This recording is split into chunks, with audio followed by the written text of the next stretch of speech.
What's up, my friends of the film fandom, wherever you may be and however you may be watching? Thank you so much for giving us a little bit of your time. You ever sometimes just had a splitting headache, kind of like it feels like your head's going to explode?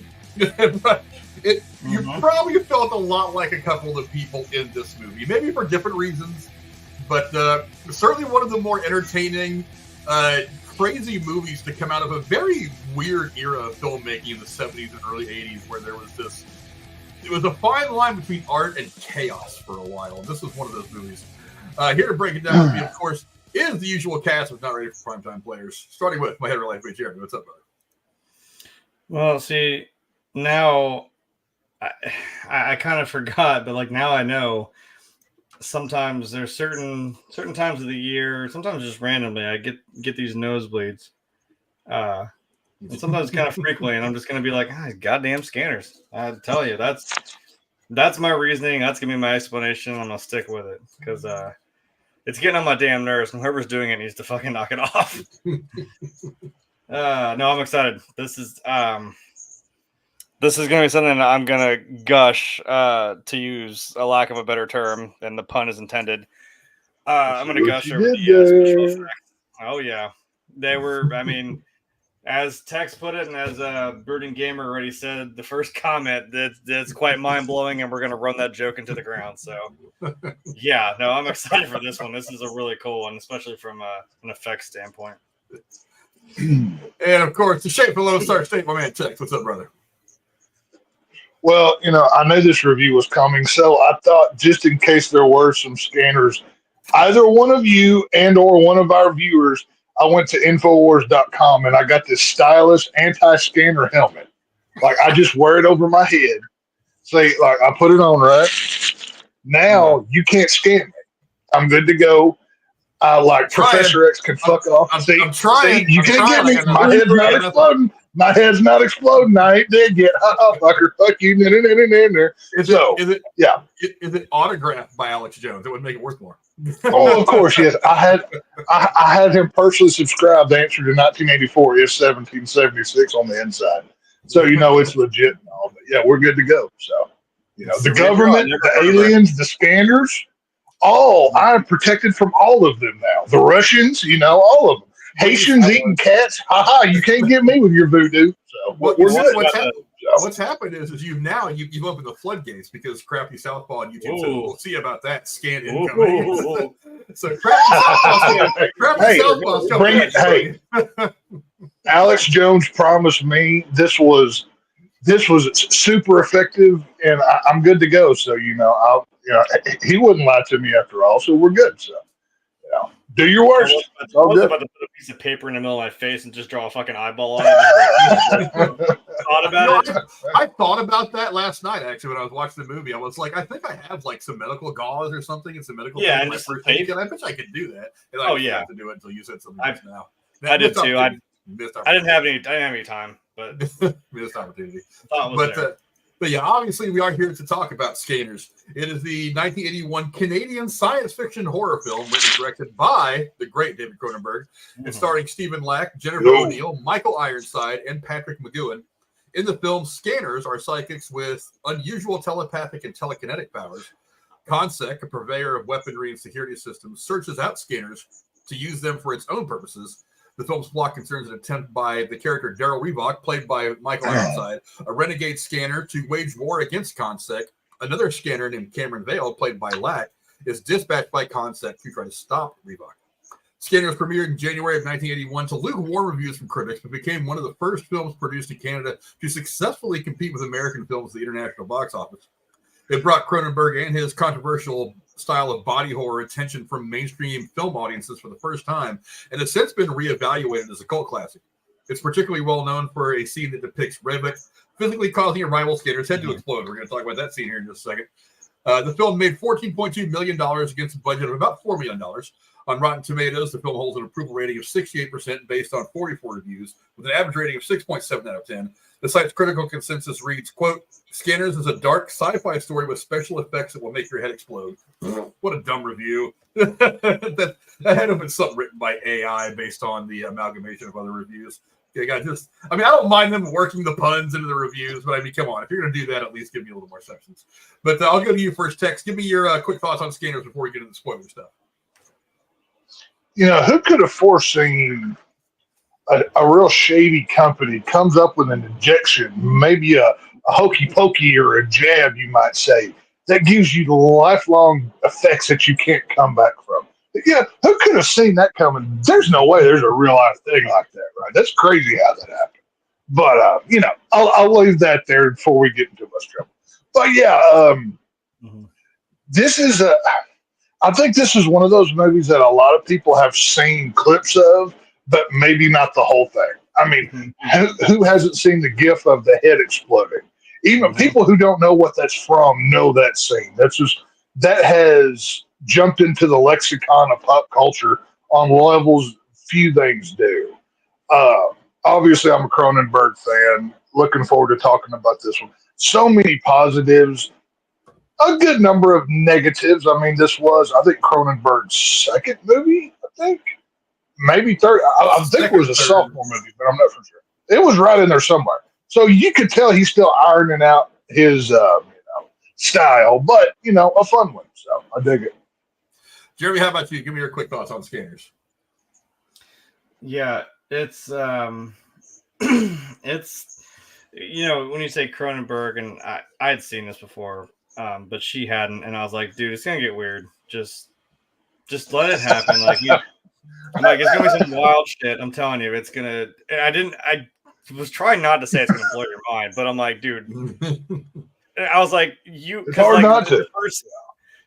Well, I didn't want to tell her when it happened because I'm like, what's gonna happen and what's coming in this movie, but I didn't want to tell her it was gonna, because she's watching the first scan, really the first, not first, but like the first real demonstration of this scanning power, and then the infamous gif we all know of, the guy's head exploding. And she was like, "What is happening?" And then boom, it happened. And she's like, "Whoa, that's where." Oh, okay. I'm like, yeah, that's what we're doing. Yeah, it's a cool concept, and I think as partway through, she was like, "This shit is ahead of its time."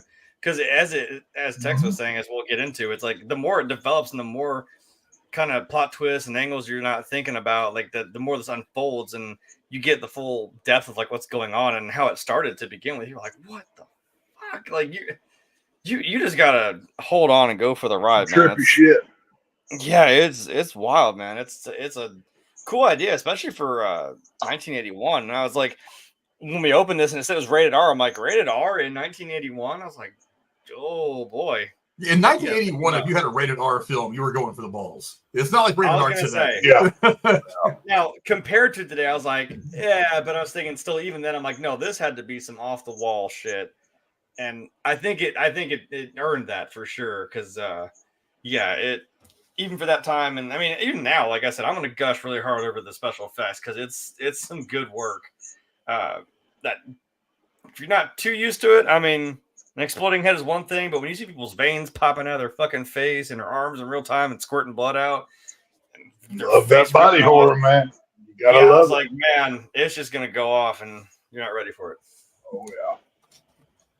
Yeah, I had actually, I swear to God, I hadn't actually watched this movie since probably the late 90s.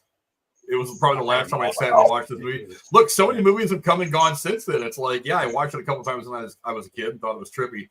But it's like I just haven't had a chance to sit and watch this for a long time. I remember, obviously, there are a couple of scenes that are iconic. They're gifts. I know a lot of people that have never seen Nosferatu, but they know that scene where like his shadow going up the stairs, that kind of thing. Mm-hmm. Jeremy's right. That scene in particular is one of the ones that kind of, it's just a part of the movie zeitgeist that's thrown out there a lot. But yeah, watching it again, I was reminded. I was watching it and I was thinking to myself, it feels like I'm watching something along the lines of like Clockwork Orange. It's something in that era of filmmaking where they were kind of like trying to blur the line between art and shock a little bit. And I don't think it quite does it the way that Clockwork Orange does it, but I think it does it pretty well. great performances. I mean, telekinesis, telepathy, that's something that nobody really understands. There's not really a general view of how it works. So you can kind of do whatever you want with it if you put it in the movie. I mean, we'll talk a little bit about, later on about how it influenced so many movies around that time period. But yeah, overall, I mean, not all of the movie aged well, I noticed. Like I said, it's been a long time since I've actually sat and watched this thing start to finish. Beginning, fantastic beginning, obviously. The body of the movie, I was like, there are parts where it drug a bit, and I was like, I know where this goes. I remember how the movie ends, not very much specifics, but I was like, I remember kind of how the movie ends, and it's still exciting, but it's like the body of the movie, by 1981 standards, I'm sure it was pretty solid. By today's standards, it would need a little bit of work, and we'll talk about what today's standards could do for the movie later on. But let's get right down to it. Let's talk about Cronenberg as a director for one. I mean, look, we've talked endlessly about Cronenberg, the impact that he's had on filmmaking. You were saying earlier that this was one of his earlier efforts. He had actually done 7 movies before Scanners. Scanners was probably the first. Shit. Really it was a second. He had done. Oh, way off. Well, he had done The Brood. He had done Rabbit. He had done Shivers. Yeah, I know Brood came before, but yeah, I thought Brood was his first movie, though. Yeah, movies that over time had become cult classics on their own.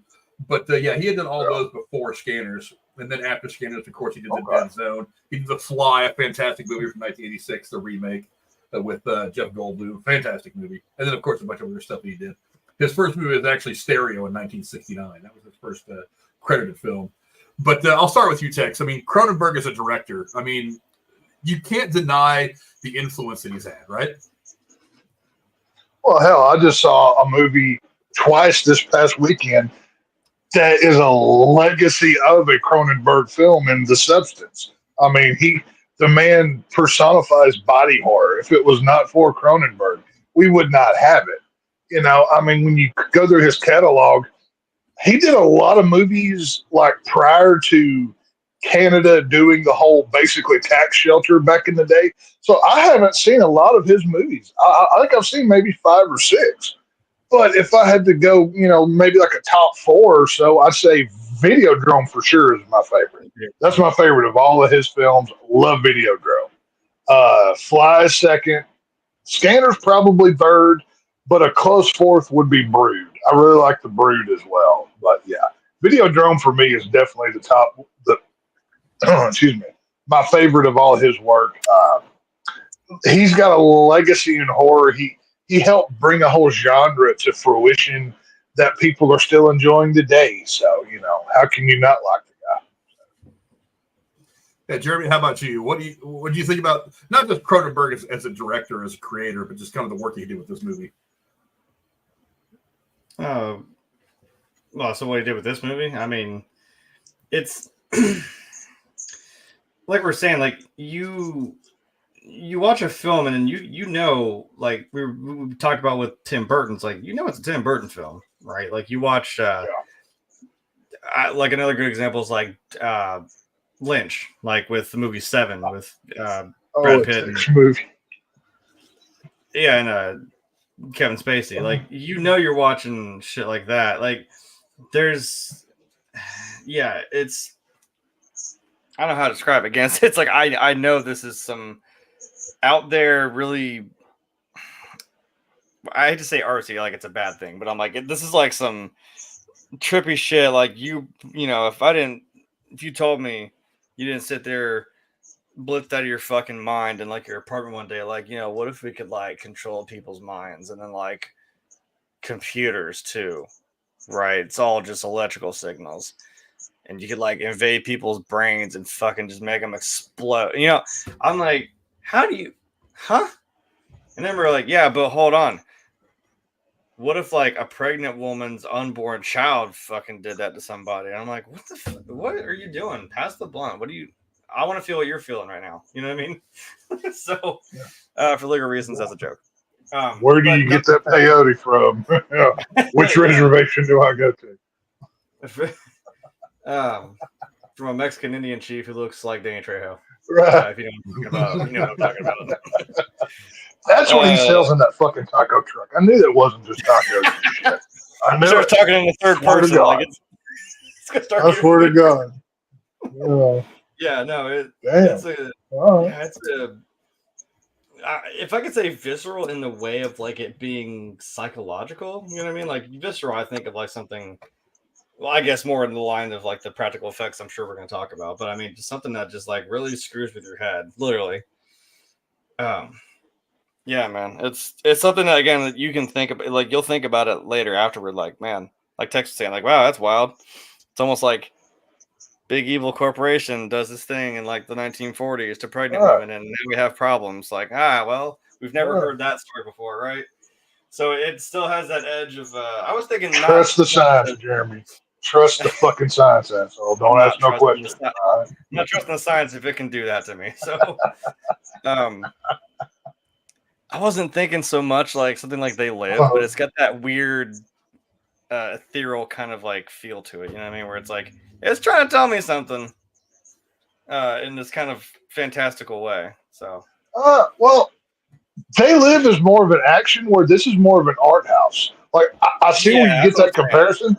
It's like same genre, different kind. Like I get where you're going with that. Yeah, like the otherworldly aspect, not like, I mean, yeah, we're gonna grab some N16s and shoot up a TV studio, but a little different. But you know what I mean. This is like literally psychological warfare, and it's kind of wild. I will say it does annoy me that I'm like, wow, how does every single person in this movie have the exact same shotgun? It was really distracting. Well, that's me the being prop house only had one for rent that day, so yeah. It was the Winchester 12 gauge, that's what they went with. So it was. They all had like the same like SPOS 12 with like a wood grain pump action. I'm like, do you all just have like a penchant for this same gun? Like what? When the bad guy pulled out like a 1911, I was like, oh, there we go. There's some diversity. Okay. But they got it in bulk is what happened. You know what I mean? That's what Robert Rodriguez says. He was talking about making El Mariachi, the first one that he made before Antonio Banderas became the Mariachi. He was like, if I was listening to the commentary on that a long time ago, he said if you watch that movie closely, you'll see the same truck used in like 20 different shots. He was like, because we didn't have a lot of money, I couldn't go get 20 different trucks to use in 20 different shots. He's like, and he said that's how I make movies. It's like, why buy 20 feet of garden hose when 5 people do? I don't buy the 20 feet just to have. I buy the 5 feet. Sam Raimi's been using the same fucking car for every goddamn movie he's ever done. Come on now, it's ridiculous. I get it because I've been in that same mindset of like, yeah, I know, I would, you reuse some of the same props. I mean, I get it. They're all from the same like gang of these bad scanners, so I kind of get the point. But I'm just being nitpicky because I was just like, that's hilarious. It's a very distinct looking gun. That's why it was throwing me off. If they all look like generic, like, M16A1s with the solid stock and shit, I could be like, yeah, I could believe you have a whole bunch of those or something. I don't know. Yeah, for me with Cronenberg, it's like I noticed going through some of his movies, and again, I haven't seen them all, but I know I've seen several kind of through the years. It's like you start out with something like Scanners, which I think is the oldest movie of his that I've seen. I've seen The Dead Zone a long time ago. A different movie. I've seen The Fly is one of my favorite 80s movies. Then he does. I know I've seen Excenzi. I know I've seen it. I just can't remember anything about it. Then he does A History of Violence that came out in 2005 with who was it? Viggo Mortensen? Was that Viggo Mortensen? Yeah. And I'm thinking to myself, he's proving Cronenberg that he can evolve with the way film is made, because those couple of movies that I pointed out, those are all very different movies. You start with Scanners, then you get to The Fly, then you get to History of Violence. Those are three very different movies and three very different eras of filmmaking, but he has evolved as a filmmaker along with the filmmaking process to make good movies. So he sees what the fans want, and he can give it to them and still kind of tell a really weird, whacked out story. I mean, if I explained to you The Fly, it'd be like some guy creates a teleporter and ends up actually teleporting, mixing his DNA with the fly. That's kind of silly, but it's like, but he actually makes the movie. It's like, oh, wait a minute, there's something to this. It's still very dark and brooding and strange and awesome at the same time. So he's one of the few directors I think that can do that. And who was one of these passed away recently? You know what I'm talking about. Actor, director, what are you talking about? Director, another B movie director that was kind of like Cronenberg. Roger Corman? Corman, yeah. Kind of like Roger Corman in a way. It's like, he never made the big $200 million movie that got a lot of money and had a lot of actors in it. But it's like every movie he watches, you know, you're going to watch something with a high level of quality. Like he was going to take whatever crap you threw in the pot, and he was going to make you a stew that tasted good, baby. It was going to be something awesome that you were going to enjoy. Not just today, but a lot of his stuff. Cronenberg also is stuff that ages very, very well. I mean, these movies are good through the years. I mean, like I said, this movie in the middle kind of drags a bit, but you still watch this movie and you're like, there's something very, very drawing that draws you into this movie. If you're still thinking about it, go watch The Fly. You'll think about it. It'll stay in your head. Go watch The Fly. If you've never seen it, go check that movie out. You could believe, assuming you didn't know Jeff Goldblum's age in real life or whatever, you could believe that movie was made today. It's better than most horror movies that are made today. Like, that's just one of those movies. I mean, some of his stuff has aged. Like Videodrome, it's more of a technology-based thing. It shows its age. Whereas The Fly, that's more of the sci-fi kind of thing. That stands out of his filmography that, you know, you can watch as, holy shit, this is like sheer madness, like Jeremy said earlier. How much brown acid do you have to do to come up with this concept? But it's nuts. It's like some Hunter S. Thompson shit. You know what I mean? But crazy.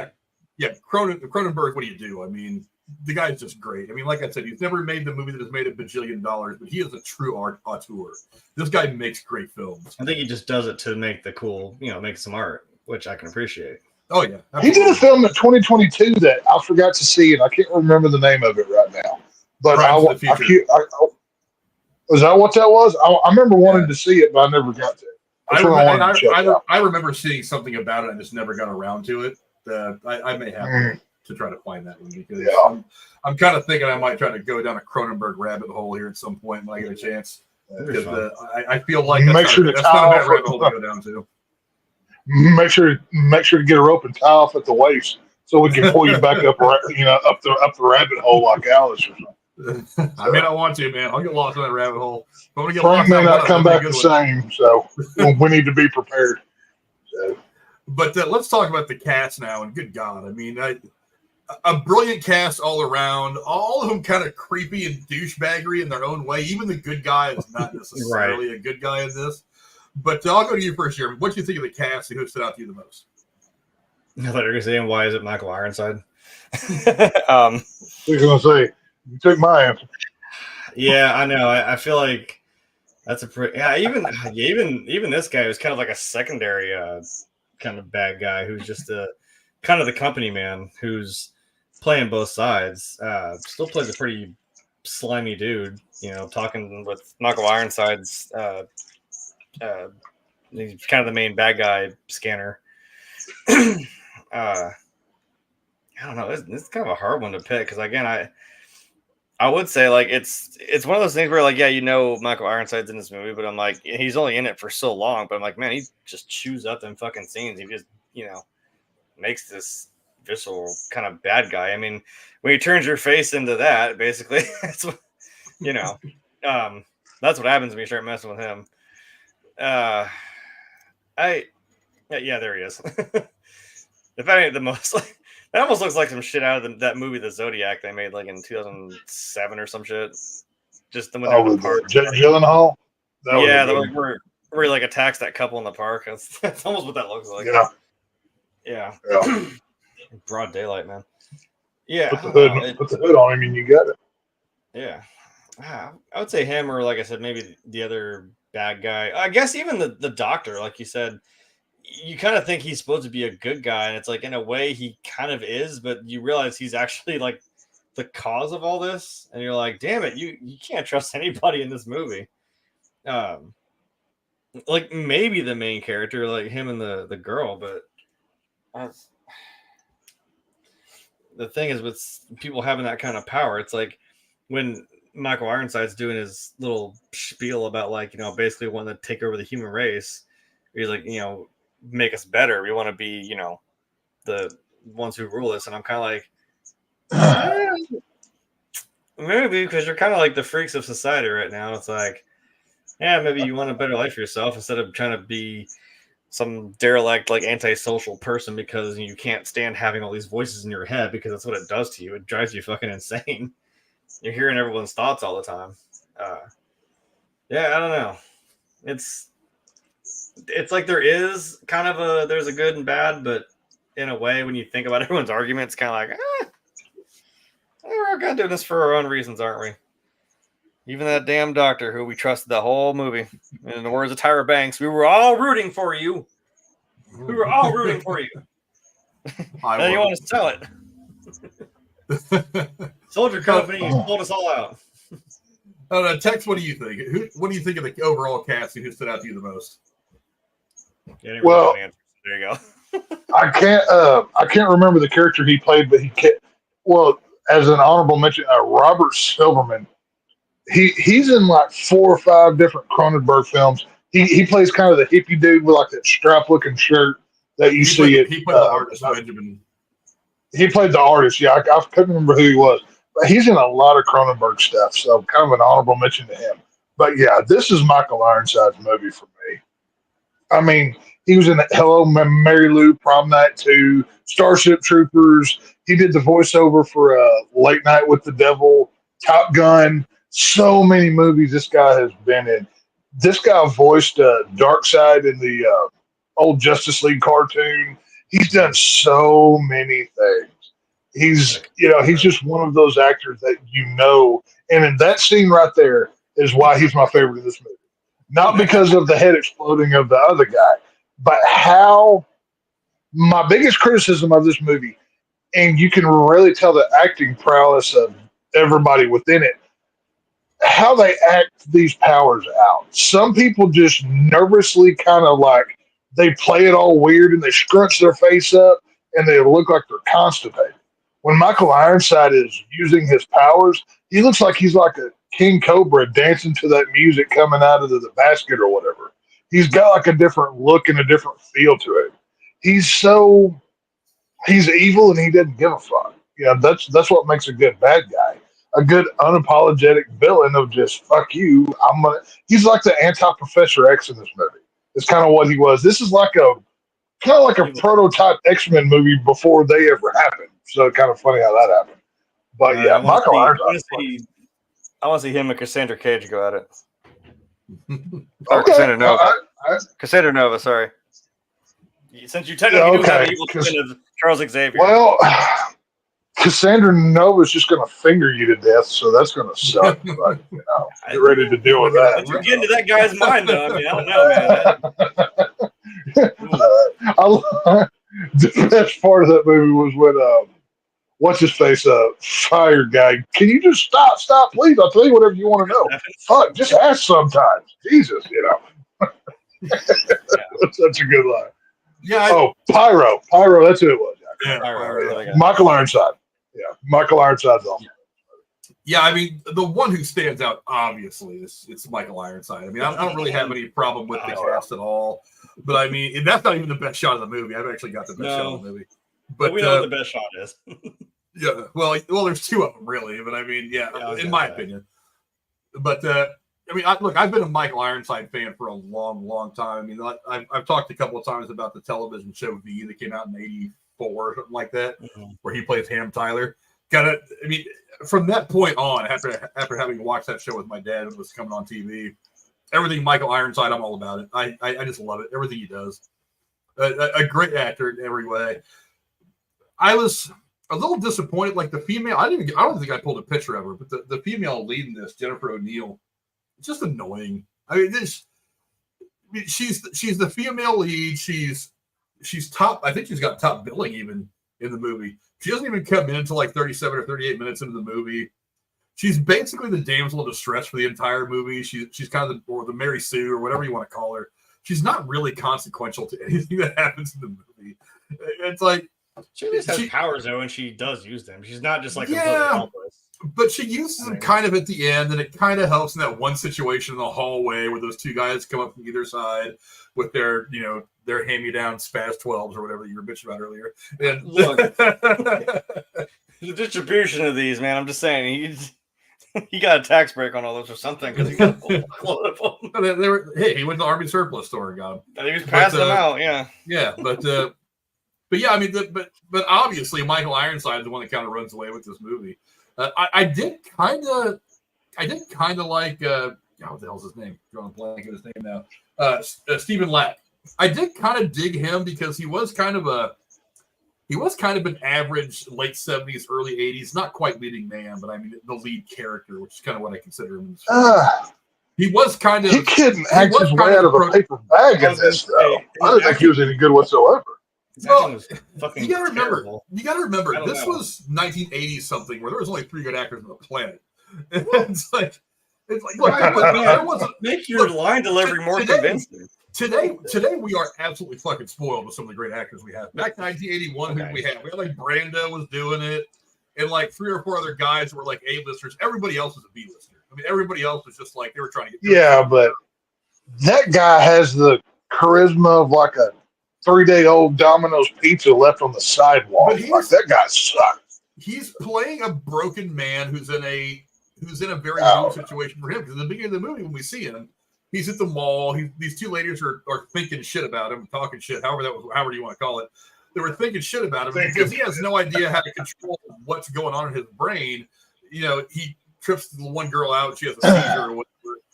And then when he finally, and so we only really see him after he gets his shit together, like 3 minutes after that of film time is what he's really got in the movie before he suddenly is newly christened as this super agent for the scanner people for Pfizer or whatever the hell the name of the fucking company is.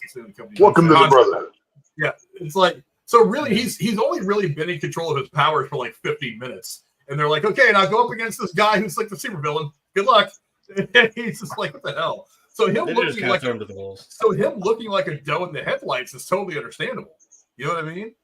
Well, no, he had like, but I think I know what Tex is saying. It's like, but like the way he like delivers his lines, and I'm like, if you're gonna sit here and tell me, and you're gonna twist my perception of how this power works, and suddenly tell me that now he can hack computers with his fucking brain, I'm like, but if you're still sitting there like, hey, stop that! What are you doing?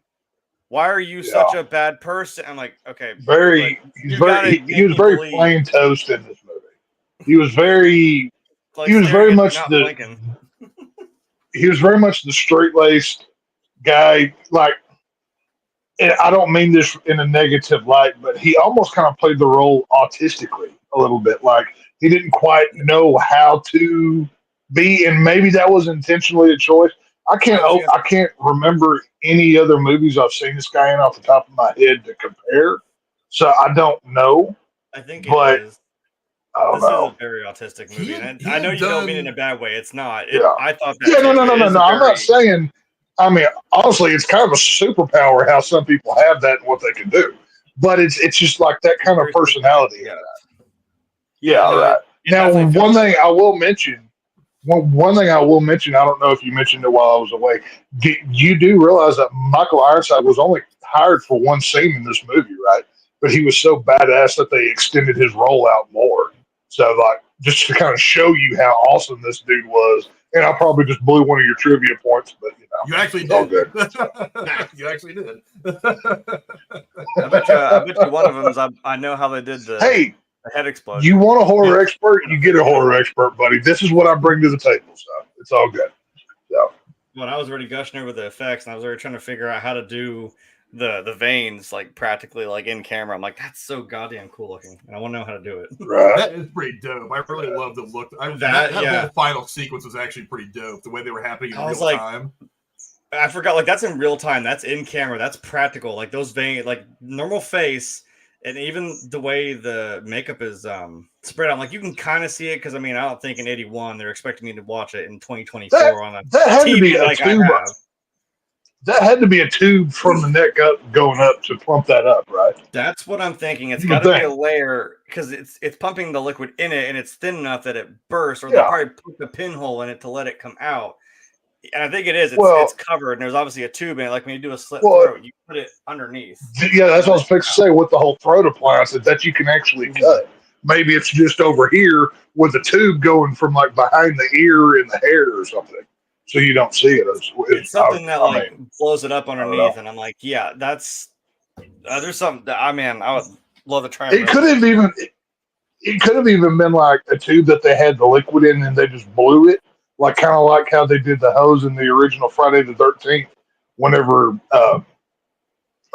Kevin Bacon gets it, the blood shoots out or whatever. Could have been something like that too. Yeah, it's whatever material. I was trying to figure out what it was that they used, and then pump blood into it. And the problem with me trying to look up vein effect scanners or scanners veins, they're like, you want a vein scanner, a medical vein scanner? I'm like, no, damn it, I want to know how it was made in the movie, and I can't find it. I'm trying. Dude, I googled this movie. Half of it was car scanners, is what I got. Like, to scan the computer in your vehicle. I kept getting like actual medical, like to scan someone's veins, to, like do blood work. I was like, no, damn it, I want to know the movie. I wanted movie reviews, and I was getting AutoZone, so they sent me to the wrong place. This movie is 43 years old, so it's not exactly. They were 81.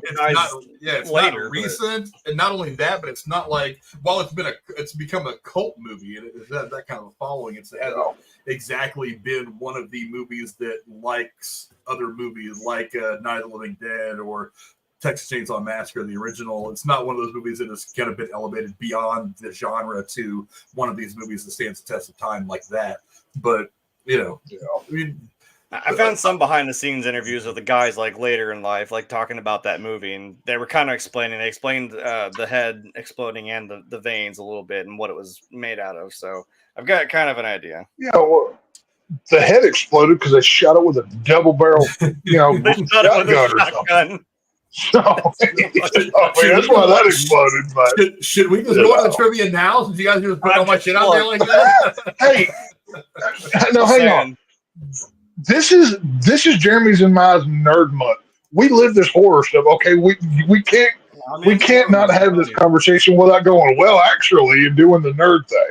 So this is going to happen for the next 2 months. So be prepared to deal with it. So. I swear, if they shot it with one of those shotguns that they had like bukus of, that'd be so funny. Because they shoot blanks. I'm sure they can shoot real shells. They probably loaded one up and just launched it off. Well, Evil Dead did just happen, so they could have went to S-Mart and got him a boomstick.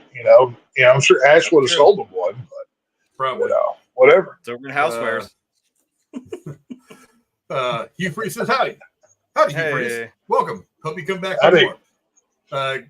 Crappy Southpaw saying, "Are you saying Stephen lacked intensity?" Boom. Yes. Yeah. That's a Jeremy joke. That's a joke. I'm saying a wet ham sandwich that was left in the garbage had more personality. That's what I'm saying. You know what's funny? You're saying that's me who has the dad jokes, and out of the three of us, I'm the only one who does not have kids. That's what's funny. That's a dad joke, and I'm not even qualified to do that. So. We'll talk about the effects a little bit more later, but Crappy Southpaw does say you can always count on a Cronenberg film to have great practical effects and a great musical score from Howard Shore. Oh my God, yes! I love me some Howard Shore. I kind of forgot about that. I was like, the score and the soundtrack both for this movie are fan-freaking-tastic. I'm also a band nerd. It was great. That synthesizer at the end, boy, that was a staple of every 70s, early 80s thriller, techno, 80s. Whatever the hell it was. Yeah. That's probably one of the reasons why I felt like I was watching A Clockwork Orange, because it's like because Clockwork Orange has the same techno thing throughout the movie as well. Mm-hmm. But I want to get like a Bluetooth speaker that I can hang on my belt and just have like my own soundtrack everywhere I go of just 80s synthesizer music. That would be tremendous to do. It would just be the sounds of. It would just be the sounds you recorded of Leatherface chopping people with a chainsaw and the girl screaming. It would just be the Saw soundtrack on repeat. What would happen is I'll have the soundtrack from Saw. Terrifier. Halloween theme, a bunch of chainsaw noises. I got to have Clown Cafe from Terrifier 2 playing at some point. There'll be a variety. It'll be like a top 40 of horror music. It'll be fun. So. What's the Ryan Seacrest of horror music? Texas top 40. Uh-huh. No, what'll happen is like there'll be some random scream that comes out of there, and Tex will look off the distance and be like, I remember. It's when he kills that girl at the 37-minute mark. What a great moment that was. I remember that moment yeah, well. When she fell in the pit of needles. Oh yeah, classic. Hey, Shawnee Smith. I still love her. So God bless that woman. But let's go into the plot now, and I'll go to you first, Tex. I mean, kind of a crazy plot, the telekinesis and all that stuff. A great shot, by the way. I love that body. I kind of giggled this when I came out of the movie yesterday. Yeah, but, that's some gnarly stuff right there. I'll go to you first, Tex. So, what do you think of the plot of the film? Did it work for you, or is there anything you'd have changed? Also, now that I know what that body's made out of, that makes me laugh even more. Right. Well, this is when you're dealing with a Cronenberg film. He puts a lot of his politics into it, but he does it smartly. He doesn't beat you over the head with it. He doesn't, if you don't think like this, you're wrong, you're bad, whatever. He makes you question a lot of things. One of the things that I like that this film that does, I forget which reviewer it was. I heard talk about this years ago, but they said this is one of those kind of films that just because it's might doesn't make it right. Like if you have the power doesn't mean you're good kind of thing. As I was referencing with that medication for the pregnancy and everything else. We're dealing with the shadow corporations. We're dealing with freedom kind of in a reality here of, which is why I called it a prototype X-Men movie of, if there's a group of people out there in the world that can literally control you with their mind and explode your face off, how safe are you really? If Steve over here looks like normal, works, at a, medical lab, or, he works at 7-Eleven or whatever. If he doesn't like you one day, he can just pop your head like a zit. They ask these kinds of questions in this film with this plot. That's one of the things that I like about Cronenberg is he was kind of ahead of his time of being political, which, obviously Romero and others that came before him. But I like how Cronenberg kind of slid his point of view in there and kind of questioned everything. And I like when a film does that. So, yeah, I love the plot of this movie. I thought it was great. Jay, what do you think? What do you think of the plot of the film? Will you change anything, or did it work for you? No, I think it works. It's even at its base of like, yeah, there's a really bad guy with this power, and now we're gonna try and build up this one guy who has the power but not quite understanding how it works and pit him up against it. I mean, it is kind of, it is kind of very Star Wars-y. It's like, this guy's kind of your Luke Skywalker that you want to take this Darth Vader-esque guy down. There's another mind reader. Yeah. I was gonna say, I was thinking, this is after. I mean, this is even after Empire Strikes Back. This is a year later, yeah. So I'm like, see, when did Carrie come out? Was that 79 or 78? It was like 76, 77, right? 76, I think. 70. Okay, so there was a lot of telepathy going on back then. That was pretty hot topic back then. Yeah, and even The Exorcist, you got the demon possessing shit just through its mind and fucking with all kinds of stuff in the room, and with the power of Christ compels you. So you're right. Right. But it's kind of like when we're talking about stuff we talk about stuff now, The Boys, or we were talking about Watchmen. It's you have people that have powers, and it's they could be dicks about it, and this is kind of where that goes. And you have someone who has the same power. Again, I'm kind of going back to Star Wars. You have this power of the Force that they all have, but not the droid you're looking for. There's a dark side and a light side. So it's an interesting dichotomy that someone, and even they did kind of have a weird dyad type thing where you find out at the end, actually, it's they're technically brothers, the good guy and bad guy. And you're kind of two sides of the same coin, but it's Michael Ironside is trying to tell him hey, we're really not that different. And we're kind of the outcasts of this society. We should do something with this power, and maybe it should be this. And I'm maybe you can twist some morality a little more here and there. But no, it's a pretty cool concept. And again, it gets deeper and deeper, we've mentioned a few times. Tex was saying, it goes back to the 40s. This shady corporate, and that's also not exactly a new trope, but you got a shady corporation giving this drug to pregnant women. Oh, let's see, in the mid 40s, and it's that's what caused these kids that were birthed with this power. And then it's oh, that's why. I thought that was a little weird. I was when I first watched this a long time ago, I was yeah, they're both. There's a lot of the time frame here. I'm they're both 35. That's really weird. They're the same age. I'm why are you mentioning that? This all happened in the same era, and now here we are in the early 80s. And of course, they kind of pull a rug onto you about, like, the guy who's the doctor who's trying to. It's like, I get it. That's kind of the thing about humans. I'm like, yeah, you've probably done some bad things in the start. When you see him freaking out, losing his mind, like, it's not the same. It's not the same as it was before. I'm trying to do the right thing. It's like he's trying to, like, make amends for the fact that he made this drug and gave it. I think he gave it to his own wife, right? And that's what started this thing. Yeah. And now he's trying to, like, trying to amend it as best he can, but it's kind of like, man, I don't know. Now you've got a bigger problem on your hands, and I think he thought his kind of Hail Mary was this guy to try and take out the one guy who ended up taking the powers and going the wrong way with it. So it's kind of a cool concept, and now it's like, well, now it's kind of a wildfire. If it's started, and now you can't really do anything about it, because, like I said, in that present day, there was a pregnant woman whose kid was already scanning the main girl, like, through the womb. I'm like, that's insane. I'm like, when you start thinking about this, then you start telling me he can scan computers. And I was like, yeah. Well, what's your nervous system? That's what you scan through. It's just wiring, so to speak, and electrical signals. I'm like, so is a computer. And I'm like, it's also early 80s when the computer still took up a whole damn room, why it's a cool scene where he's holding all these guys at gunpoint in this room with, like, there's 4 techs all for this one computer. I'm like, it's so funny. We'll get there. But there's more technology in our pocket than that whole building. And that whole room now, yeah. But it's still a cool scene in seeing, being removed from it now, seeing something like that. It's kind of cool that in that time you're like, technology's still kind of in an infancy in some degree. So that you're like, this guy is in some phone booth across town, and it's all hardwired into this, to the phone lines, and he just stands there in a phone booth, and that was almost some Matrix type shit. Like, he's in this phone, like, just scanning this computer with his brain. I'm like, what the fuck is going on? That's so cool. And they're trying to purge the computer at the same time. Like, it was cool, but I was like, this is one of those moments where I just turn my brain off. And I'm like, okay, it happens. No, I mean, it happens all the time. We already have to sit here and believe that people can, like, make your head implode in like 10 seconds. So whatever. It's a wild, it's not just normal. I can get into your head, or I can read your thoughts. I can move stuff with my mind. I'm like, no, this kind of went a few steps further. That's what she was saying. Like, when she heard that twist, she's like, this shit is ahead of its time. I'm like, it's a wild concept, and I like it. Yeah. They should have got some Magneto helmets, but they didn't have them. Well, Alex Jones wasn't selling them back then.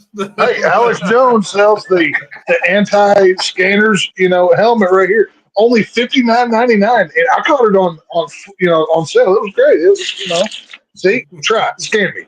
You can't do nothing. I am impervious to your superpowers right now. So. Stay here and just so good. His nose starts bleeding. Right.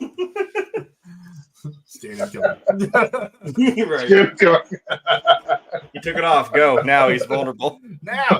Right. He's weak. We found the vent hole in the Death Star. Go now. Go. Yeah. I like the plot of the movie because one of the things before people got scared to approach certain subjects, especially in a very odd and over the top way. I mean, like, this is one of the movies that can still do that. So yeah, it's like I don't think you could do it. Obviously, like, effects wise, you could easily do it, but I don't think that they would allow you to go as far in this movie today as they went in this movie. Not just the exploding heads, but I mean, making a woman go into a seizure at the mall, things like that. They would. I was thinking the pregnancy thing might be a little bit of an issue because you have this one MacGuffin drug that does everything. It's like, oh, we're going to give it to her for pregnancy. Why? Who cares? Which, by the way, is exactly where soups come from in The Boys. Did you notice that? Well, y'all do realize that Darren Lynn Bousman, the guy that directed Saw 2, 3, and 4, almost remade this in the early 2000s, right? Like, he was going around saying it a lot. So it almost got redone back in more recently than this one was. So it almost happened. We'll get to the remake and sequel possibilities later on. But yeah, I mean, the plot, like I said, it's something you could have gone after and made very fantastical and crazy back in 1981 in a way that I don't think you could have done probably mid-90s on. Maybe in the 90s you probably could have still pulled it off. But I mean, 2000 on, I don't think you could have gotten into it because everybody became kind of PC. They wouldn't have approached this in such a graphic way. Maybe in a graphic way, but certainly not in the graphic movies in the early 2000s that we talk about, like Texas Chainsaw and shit. Like, they were starting to get into some real gory shit. So you probably say the early 2000s. from 2000 to 2010 is my favorite era of horror, just for the gore. Like I love that time period. Remember, you also remember in the 70s and early 80s, you saw a lot of people coming out from their acid trips in the 60s and 70s. So maybe so a movie like this, Woodstock, man. A movie like this, Clockwork Orange, things like that were probably a little more palatable for that group because they had seen some things and some stuff. But you were there, man. Nowadays, I don't think you'd be able to make it and have it hit the same. I don't know, different viewers. You know, I don't think they're going to appreciate it the same. What was Apocalypse Now? Was that 79? Something like that, yeah. Late 70s, maybe around 1980s. Well, it's not that the viewers are different. It's the viewers are more jaded by the 2000s because we've had multiple decades of from the 70s on of worshiping these films, of watching them like people like us who repeatedly view these things, and it's not going to hit the same because. It's just like, okay, perfect example. The original Chainsaw. I showed that to a girl who'd seen it for the first time, and she wasn't scared or freaked out whatsoever. She honestly thought it was kind of corny. Somebody else may watch it and think it's the scariest thing ever made. It's all about the interpretation, and everything else is just some things hit differently. So true. What are you going to do? No one had seen something like that probably. Also, I'm a god. Right. Apocalypse Now is 79. 79? Yeah. Right. I've still got it. My stupid little super. Aren't you the anti-god, though? Aren't you the other guy? Yeah. No, so you're talking about autism. I fucking, you give me a movie, I can tell you what year it came out. It's dumb. I don't know how I do it. That's my superpower. But Harold and Kumar go to White Castle. Go. What year? Got you. I was like 2004. Was it 2004? So see, now I have to look. Check. Whoa, that's not. No, don't talk about history. Hell, get out of here. I'm not gonna talk about that. You said not Harold and Purple Crayon. Harold and Kumar go to White Castle. 2004. Fuck you, son of a bitch! Damn it! I thought I got it. There's no way. I'm gonna get you next. I'm gonna get you next time. You. If not, I get it within a year of it. I mean, come on. We'll do a whole video. We'll do a whole video of just text me all right, Jeremy, what year did this movie come out? And we'll go until he gets one wrong. Tell you what, that'll be our next charity stream. It's we'll donate $1 for every one that Jeremy gets right consecutively. So it's $1, $2, $3. There you go. Until he there we go. All right. That's what we'll do. But you can start pulling obscure shit. I'm not gonna start tripping myself up. All right.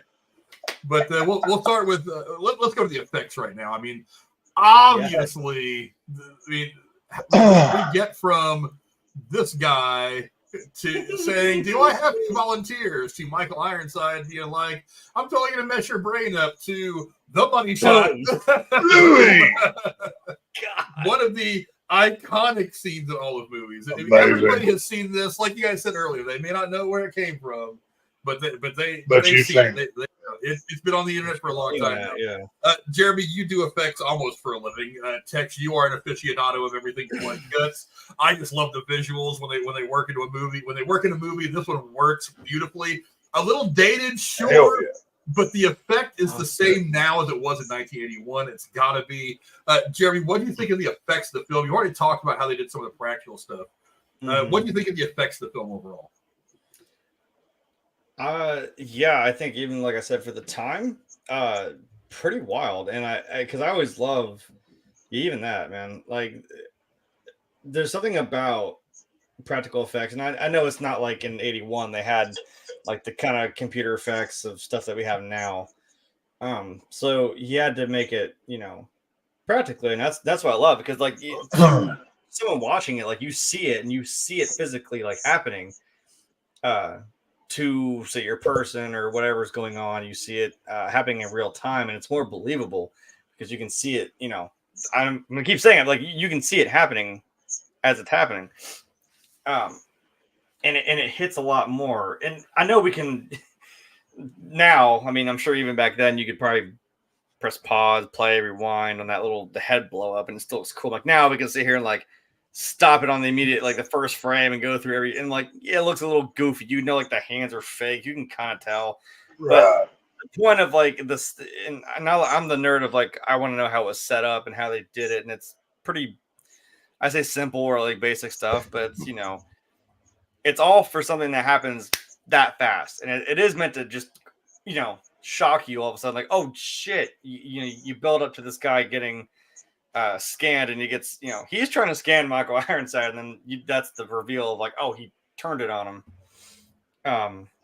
Did the reverse card in Uno on him. He flipped it around +4. Yeah, he said draw 8, bitch. He rage quit. That's what happened. It's a simple. You take a cast mold of the guy. You use. I think they said they tried like wax, which just crumbled. It didn't really look right. They tried not ceramic, but they tried something else. It's like it's just pieces. It didn't work. Like we tried gelatin. Gelatin explodes more like flesh.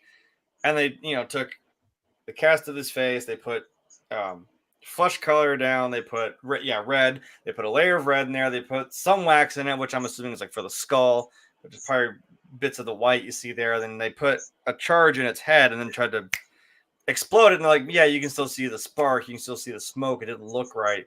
And as we already, I'm going to ruin it, but like what they did is the guy is actually behind the dummy with a shotgun. And what they did was just blew it. Like, there you go. Hey, that's the effect you see in the movie. And it worked in The Exorcist to get that head turn from Reagan. That's what they fired off a live gun on the set. So why not do what you got to do back then, man? Yeah. And the veins, I can't remember what he said they used. And it wasn't quite explained. I'm going to have to dig into it more. But I think like Tex was saying, it was like, it's something like how you do a slit throat is you take a piece of, it's like a heat shrink tube, and you shrink it, like you flatten it out and you cut a slit into one side, not all the way through, just through one side. And then you feed it through the actor's shirt, whatever it may be. You put the tube there, you put your prosthetic, your makeup on top, and then you either pull the actor's neck back because you're probably going to, then put a knife through it. In that tube, you feed blood through it, and then it squirts out, and it's all nasty and disgusting. So I think it's something similar. Like it's probably some sort of thin. He said something kind of thin, and I think they pumped something underneath it. And how they got the channels is what I'm trying to think of. Instead of not blowing out a whole prosthetic, how'd you get? Unless you glued it down and left like channels of like veins, and then when it blew out, it blew in that shape.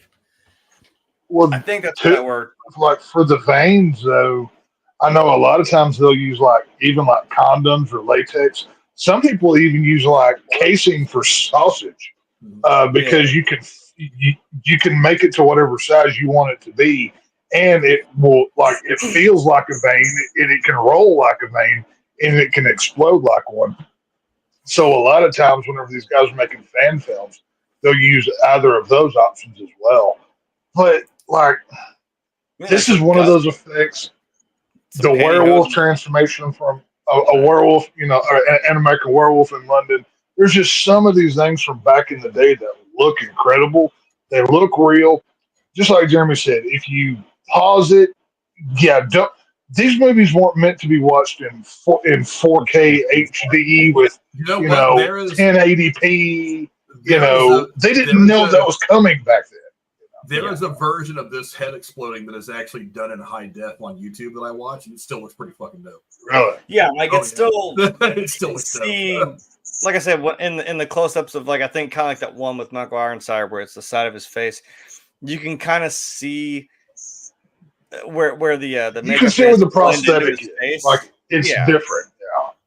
You can kind of see because it's in the light. He's supposed to look sweaty. I'm like, I don't care, but it works. Would you rather see that or watch a modern movie with crappy CG where you can tell where the real thing stops and the new one begins? I would rather have the real thing, but that's just me. And I'm saying, with Ironside wearing those scaleras, I give him props because that's wearing scaleras, if you don't know, that's a full size eyeball contact, and that shit, I don't even if it's for a few seconds. You barely made it through 3 hours of those. For the Saw 1 review, whenever you were fucking had those red contacts. Those were you were bad. dying for that time. Could you imagine? Yeah, I'm like, could you imagine if these were good and you still had to have your whole eye covered? It's and the thing I was watching when they made a prosthetic for the main guy, it's kind of like that shot Frank has of where his face is like coming apart. They made like a prosthetic of that, and it came from the effect guy's mouth. He's like, look, they made a cast of that actor. He said he wore scleras so that he could do the cast with his eyes open. And I'm like, dude, that's ballsy to have. Yeah, not him, the main guy. This guy. Yeah. For that, like they made a cast of his head, but he wore scleras to have his eyes open for the cast, so it wasn't like like the guy with the exploding head. Like he's already got his eyes closed because he's wincing. And he's like, like you could get away with that, but for that scene, he has his eyes open. I'm like, you could put eyes in there, man. But I mean, I appreciate that extra step of discomfort to make a really cool prop of your head to be like pulled apart and ripped at, and stuff like that. Well, he starts like pulling his face off almost. The benchmark for special effects around this era was like Rick Baker. Yeah, because Jeremy may have seen it. Text, I don't know if you've seen it or not. But the music video Thriller. Have you ever watched the making of the music video Thriller? Mm-hmm. It's on YouTube, and it's wild. I mean, not just about making the video itself, but there's a big section of the making of that is about Rick Baker and him, the stuff that he did, not just for the zombies, but for like the werewolf transformation at the beginning of the video. And he talks about using some of the techniques that he had used a couple years prior on John Landis's American Werewolf in London. And he actually shows you the bladders they put on Michael Jackson's face to show the bubbling that happens as he's changing, which is kind of where I would imagine it's something similar how they did something like this. They put some bladders there, they just kind of covered over with like a latex overlay, so that as he's making that turn towards the camera and those veins all start popping out, that's kind of how they did it. But Rick Baker obviously didn't do this film, but I mean, it's something like that. I mean, the technology was there to make it look good. Back then, you really had three guys that were kind of the head of the effects game. You had Rick Baker, Tom Savini, and Winston. Yeah, Stan Winston back then. I think text may have froze for a second. I said Stan Winston. Oh, I scanned him. Look at that. Oh, there he goes. There he goes. You got him. Hey,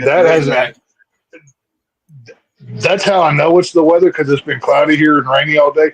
That hasn't happened in months. That's crazy. You better put your fucking helmet back on today. It's through the computer. It's even through the computer. Remember? We're good. I talked crappy south, I got him. Hey, he was good enough to get my phone, but he didn't get my brain, so we're fine. But yeah, no, we had you had Rick Baker, Tom Savini, and Screaming Matt George, and basically every modern effect practical that we have today kind of came from one of those three guys. So it's one of those things. I half expected for text to unfreeze. We'd come back to see this. No. I just read all over the wall. If I'm gonna die, if I'm gonna die on this podcast, I don't want an off-screen death. I want the wall behind me. I want art to go full bloody by the time I'm done. So make it count. So as far as text is concerned, there's worse ways to go. I mean, it's like that. It would almost be an honor to get scanned and have your head blown up. I mean, it just seems fitting. You know what I mean? But I want to talk to you guys about the ending. I don't mind. Go ahead. Oh no, I was going to say I don't mind dying on camera. Just give me a good death. That's all I'm asking for. So it's all good. And then we never. I want the record. You know what I mean? I want it to be out there forever, for everybody to share and have fun with. But I want to talk about the ending really quick. I mean, I'll go to you first, Tex. The ending didn't sit well with me when he turns around and it's Michael Ironside's face, but it's the other guy's voice, and he's like, "We won." I'm like, "What the hell?" That was such a 1970s art house kind of dumb ending. I was like, "What did you win?" Because everybody's going to think you're the bad guy as soon as you walk out. But I don't know. Jeremy, what do you think of the ending? Did it work for you, or was it just kind of like 70s bougie, kind of stupid? It's just what they did back in the day. It's them going head to head. I mean, literally trying to like outscan each other.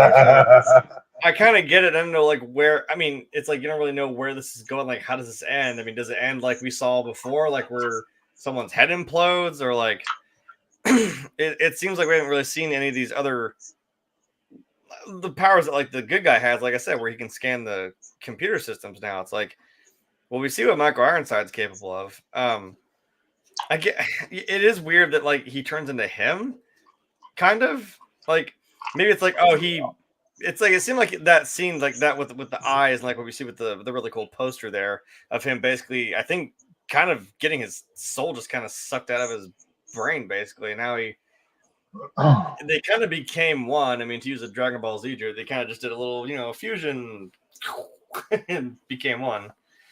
They needed the earrings. They couldn't complete it. I don't know. I guess it's like, well, now, yeah, it's like maybe you should have picked a different face or something, or just reduced them to a little smoky pile of ash like you did the body. But like, I don't know, like that, yeah. Which I think the effects guy was saying they sat there on the floor, like the guy and his son, and it was like paper and like I think they said dough, like dough you bake with, and they're sitting there with like you can look at it and see it once you know, yeah. Yeah, he's like they were just sitting there, like, well, it smelled weird, but like they're sitting there like trying to basically like cook it almost and like make it look like flesh and crap. I'm like, paper and dough. I mean, who would have known, right? And that's what that body is. They bought a skeleton, like a Halloween cheap plastic skeleton, and put that crap on it, and just kind of like how we do now. Like the effect now is people take plastic wrap and wrap their skeletons and like heat shrink it to their take a heat gun and put some like acrylic paint, some brown or something to make it look like flesh is falling off. It's a cool idea. I don't know. I guess it's nice that he won in the end. I guess that he kind of overtook the bad guy's mind, and maybe he has like some sort of. It seemed like the bad guy was kind of again being like Darth Vader, being like, "Oh, I could show you like what your true potential is. I've done this probably longer than you have, or I've been." I can complete your training. Yeah, he's like I could show you how to really do this because he's been doing it the whole time. Whereas the lead guy is like he didn't understand what was going on. He didn't know what the hell it was about or what it was until the doctor came along and tried to kind of tried to explain it. I know he's trying to explain it to the audience, but also to the guy. I don't know. Maybe it's nice that it's a nice thought that he kind of overtook him, but it was a little weird. I don't know. Tex, what did you think? Did the ending work for you, or was it a bit too silly, even for 1981? I don't know what I would have. I'm not watching this movie for the ending. This is one of those movies where there's so much better stuff on the journey to than the ending of it. Like it kind of doesn't really matter. Like ending's forgettable. It's just kind of like you said. Oh yeah, we won, whatever kind of thing. Blah blah blah, whatever. Did you know didn't quite land the plane? They're being born.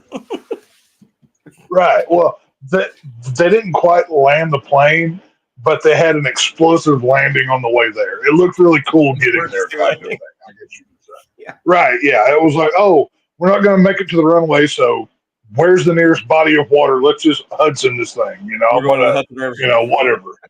Right. Just head to the Hudson. We'll be fine. Whatever. It didn't quite land. I mean, Cronenberg's never been known for his endings, kind of like a Stephen King or whatever. But does it really matter when the movie is this awesome? Is what I would argue. I mean, it's so memorable for so many things, and once again, goes back to what I started with. I don't know how many people have actually seen this as parts of it, and this is one of those kind of films where the parts within are better than the sum of. I would say so. What are you gonna do? Yeah, a bad ending can ruin a movie. Like, look, sometimes all I want out of the ending is good guy wins, bad guy dies an awesome CGI aided explosive death, and the good guy gets the hot girl at the end. Sometimes that's all you really need to have the good ending. But the bottom line is that ending is satisfying because I don't want to spend 2 hours of my movie. I don't want to spend 2 hours watching a movie and then have a realistic ending. I want the side that I'm cheering for the entire movie to come out on top. And while sometimes there can be realistic endings, they are still ultimately satisfying because the good guy wins. I don't see this as the good guy winning. I mean, because the way it goes at the end is they're having this mind joust between the two of them, and the one guy figures I can't beat him straight up, so I'm gonna invade his mind, take over his mind, let him kill my body. And I'm like, that's trippy enough for this movie, but I'm like, at the end, I was like, it's so art. It's very shock rather than for the good story, than the good ending, and that's very Cthulhu in that way. Like it's on a deeper level, kind of Cthulhu kind of thing going. It's like, you kind of stop the bad guy, but like I said, I'm like, there's still other implications that like this is still happening. The company is still there. Like I said, there's still pregnant women in that day that have kids that are being born as scanners. So I'm like, did you really win? Then again, with that ending though of you stopped one part of the bad thing, but the machine keeps on going. Kind of going back to what I was saying about him kind of, and when I mean putting his politics into it, I don't mean Republican or Democrat. I mean the system as a whole overall, the evil that greed can kind of breed. Does it ever? Yeah, you might kill this one bad guy, but there's 5 more that are worse. So minor victory, if anything, But it kind of speaks to that deeper level. Like Frank has that picture of that whole council room of those guys at the company. Yeah, that's what I'm saying. Those guys all still work for that shady company. Yeah, those guys are all still, except for maybe the doctor and I think the one guy who was double siding with Michael Ironside. But yeah, they're all still the machine's still running, like you said.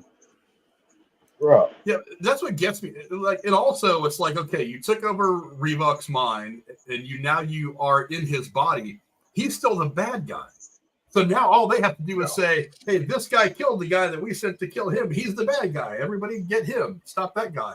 And you can sit there and go to prison for killing you. I'm the other guy. No, really, it's not me. It's like, that doesn't, I don't know. Like I said, sometimes you just turn your brain off. You don't think about these things. But there is a certain point where you're kind of like, you're kind of fudging with me here because I can turn off most of my brain, but part of it still has to work for me to intake the information. And the information you're giving me, like the math isn't math. You know what I mean? But I didn't think it was a fantastic ending. What the hell even is that? If it would have just ended with like both of them exploding, I think that would have been a better ending. Because the bad guy's gone, the good guy has sacrificed himself diligently, and the girl is still there to expose the giant corporation or whatever. But it's almost like it felt like Red Dead Redemption, where it's like, hey, we're going to have you go track down your old gang, and we're going to use you to do it. And then we're going to kill you. I'm like, you know what I mean? You still got. I think if you had a more of a basic horror director, Frank, that's the ending you would have gotten. But with Cronenberg, he's operating on a different level, more of a psychological, deeper than just schlocky horror guy. So that's why it's not that. That's why it's, you beat this villain, but there's 5 guys that are worse out there. So, still, like I said, how much did you really do? That this guy had like a whole underground like following of other people that were willing to, just go out guns toting and just kill the other scanners that were good. So I'm like, it's to use like Walking Dead. I'm like, yeah, you may have taken out Negan. I'm like, but he still has all of his fucking followers who believe in that rhetoric. So, you didn't really. And what happens when you cut, like with Negan, what happened to all of his followers whenever Negan was killed or put in the jail there? They didn't stop coming after him. There was just wild roaming packs of bad guys now that weren't under the thumb of Negan to control them. Yeah, so any of the ones did you really make the problem worse? So, like that kid. Yeah, something like, good. I get it, but that kid is like, oh yeah, still. I think you were screwing with me because you're still Negan, and he killed those kids. And then I was like, dude, remember they did end up making 2 sequels in this movie. So there were sequels and there was like a Scanner Cop. I haven't seen it, but there's all kinds of Scanner movies. That didn't have anything to do with. It was not part of this franchise. That was a whole separate thing. Is it not part of it? I thought it was part. I thought it was a spinoff of it or something. No, it was something else. They were trying basically the same thing. I've never seen it, so I don't know. I just know it exists. I think 3 people watched it from when I was reading about it, so we're not missing anything. I don't think I've ever seen the sequels at all. I've never seen the sequels. I don't think I ever have. They came and went. I've seen 2. In the 80s. I've seen 2, but I didn't go any further. I think the 3rd one came out like in 90 or 91, maybe. 91. But I think so. I mean, I've never seen either of the sequels. They were not very good. But the shot of the entire movie, other than the exploding head, this shit right here, I love the shot. Oh yeah, dude, that's nightmare fuel for some people. That's what I want this poster. When you've had too much Taco Bell, and it comes calling. They're getting the flame shits. I mean, that's. I meant to shit their screen door, never touching a wire. Yeah, I'll have to do the thumbnail. I mean, just the thumbnail. I think it's awesome. I was like, what was that? The poster is super cool. Like it's this over in our corner. Fuck off. I want to see the poster. Sorry. It's like in the corner. It says some shit like, what does it say? Yeah, like 5 seconds. Yeah, the pain begins. 15 seconds, you can't breathe. 20 seconds, you explode. Scanners, your thoughts can kill. That's what happens to you. Yes. 20 seconds is all it takes. It's such a cool poster, man. I'd love to have one of this one.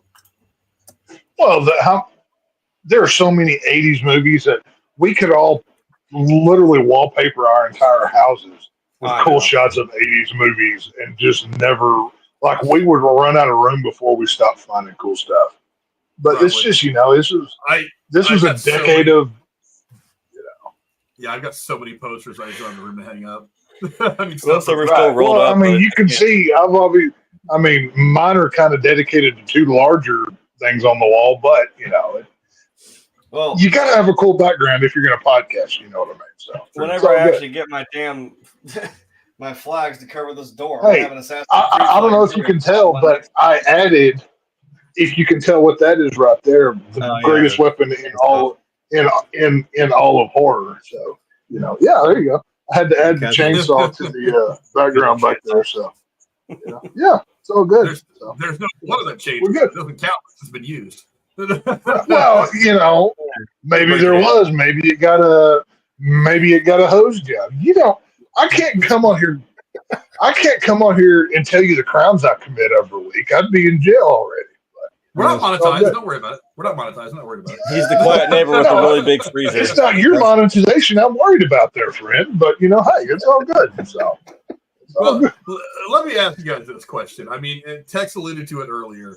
There's always the possibility of a remake or a sequel or some kind of nonsense. I'll go to you first, Tex. Is you had alluded earlier that they had been wanting to remake this a couple different times. Yeah. And it's never worked out. Do you think it's possible today, or should we just leave Scanners in 1981 and enjoy it for what it is? Well, like I said earlier, Darren Lynn Bousman he made Saw 2, 3, and 4. He was going to remake this. I think it was 2007 or 8. It was right in there. But the reason why he didn't get to was because Cronenberg didn't sign off on it. So he still obviously has some sort of control over this franchise, which I think if it was going to be remade, I love Darren Lynn Bousman. He's one of my favorite horror directors. He made maybe the greatest Saw films in the entire franchise. If anybody was going to do it, I'm all up for a Darren Lynn Bousman-led production. At this point, how many legacy sequels have we seen? You'd be stupid not to think everything's going to be remade at this point. I know E.T., Jaws, there are certain films that should not be messed with. Exorcist, but they've already done that 3 or 4 times. But I wouldn't be shocked or surprised. Now, one thing I will say is this being a lower tier horror property, this would be perfect to introduce a new director, somebody we haven't seen before that can get a little weird with it. I don't know a lot of people who swear by this franchise like they do Halloween or Saw or Texas Chainsaw, whatever. I think you could play with this franchise a little bit, maybe not stick to all of the lore and not upset too many people. Still stay close to the roots, of course, but play within that world. There's a variety. You don't have to connect it, but I would say I would be all right with this one being remade. Keep it low budget. That's part of its charm. Has to be practical effects, and give it to a no-name director. You might get a new David Cronenberg out of it. I don't know, Jay. What do you think? Is there room in the modern world for a Scanners film, or should we just leave this where it is? Like I said, this movie, it was when it came out. I mean, I think it was set in the year it came out, as in '81, and it has that. Like I said, from the technology angle of again with the computers, it's still kind of not like a new frontier. I mean, you had computers really in the 50s, right? Took up a whole room for one computer, like the NASA control room. I mean, shit, you could probably fit that whole thing in your cell phone pocket now. You know what I mean? But it's still this kind of thing that's you don't quite understand, what it is, and still got kind of a mystical feel to it. And again, when you add the fact that these people have these kind of powers, I'm like, that's nothing new. We've seen that in any era of film. I think it kind of fits. I think Frank, you said it earlier. It's I don't know if this would really have worked now. I don't know. You would have to scale it up bigger because now you have something like the internet. Now you have cell phones that are a thing. It's I don't know. This would have to go really big, and it would be not that I wouldn't want to see this on a bigger scale, because I mean I was saying I want to see Michael Ironside doing some more crazy stuff just out and about. I mean, I like that scene when the car crashed and he basically turned all the guys against themselves to escape. Because I'm I know he's the bad guy, but I'm I don't really feel like he's a really menacing presence of we're gonna find this random homeless guy who definitely he probably has some powers. Go get him, Tiger. Okay, whatever. I like the premise, but if you built it up a little bit, but I don't know. It's a different era we're in now that I'm not sure would work. I haven't seen any of the sequels, and I probably don't want to. You don't. I never watched it. From what I remember, don't waste your time. I think I watched it because there was nothing else, and I saw it on Tubi or something. I didn't search this movie out when I saw it, so yeah. You didn't miss I watched the Jaws sequels out of kind of a curiosity. I'm okay, what's this about? And then I was by the time I got to 4, I was Jaws 2 wasn't bad. Every other 2 sequel was after okay. Jaws 2 wasn't good. But 3 and 4 were just god awful. I'm this seems don't bother really. I only watch Jaws 1 now, period, because I'm I don't want to taint this whole thing. I've seen it to see it, but this, I'm I really would not want to ruin the experience this movie gave me. So I think I'll let that lie. I don't know. Yeah, to me, look, I think the same way I always think. I follow kind of the John Campea rule on remakes. Anything can be remade. If it sucks, then we always have the original. If it's great, then we have 2 good movies to watch. But look, I mean, there's probably a director out there that's got a really cool idea. I have no idea who that director would be. There's a way you could do it and a way you could shoot it, yeah. But I mean, sometimes you just leave things where they're at. Here's the main problem with it. There's people out there that have been pining for a Top Gun remake or a Top Gun sequel, rather. And we finally got it. There were people out there pining for a remake for some of these like Beetlejuice. We just did Beetlejuice. There were people. There have been people out there for a long time about this movie. There is nobody out there freaking out saying, "I wonder when they're going to remake Scanners." There's nobody to do it. So you wouldn't be able to go into a pitch meeting with one of these big studios and be like, "I want to remake Scanners. We're going to do it like this. I'm looking at these actors to be in it, and I want $150 million to make it." They're going to be like, "You're going to get $20 million." No, you don't make this for $150 million. You make this for like 20 at the most. But you don't make this for anything. But the problem is, it's not going to make a lot of money back anyway. So even if you keep the budget low, like 15 or 20 million, it may not make 15 or 20 million at the box office because nobody really wants to see a Scanners remake. So I'll tell you where you do it. No, I do agree. It's probably never going to get done. But this is one of those that if Night of the Living Dead. Obviously, the original's great, but the remake that Tom Savini did in 1990, I like maybe more than the original. Nobody was asking for that. Super low budget, made for nothing, and it holds up as well. If you want to do a remake of Scanners, that would be great for something. Keep it low budget, put it on Shudder. One of these horror streaming services, I can't remember. Screambox would be another one. There are places that this would fit. You shouldn't make it, but a streaming service because you're guaranteed to not make any money out of it. This is my problem with Netflix. Well, if they spend $125 million to make whatever the hell, Red or whatever the hell that one they made with Dwayne Johnson and Gal Gadot and Ryan Reynolds, they spend all that money to make a movie they're going to give out for free to people who already subscribed to them. You don't put it on the streamer. You've got to put it out in the theater to make at least a little bit of money. But okay, well, you can do a limited release, but what my argument is these lower tier horror. I mean, okay, the reason why Sam Raimi is a legend is because of Evil Dead, and they made that for $5 and a hot dog. So take these lower tier projects, give them to. I mean, obviously, they're not going to stop remaking movies. So let's take all of the lower tier horror properties that didn't really do great in the 80s, take the best ideas, give them to some new directors with some new direction, kind of like what Platinum Dunes. What's the what's the director that blows everything up? Michael Bay.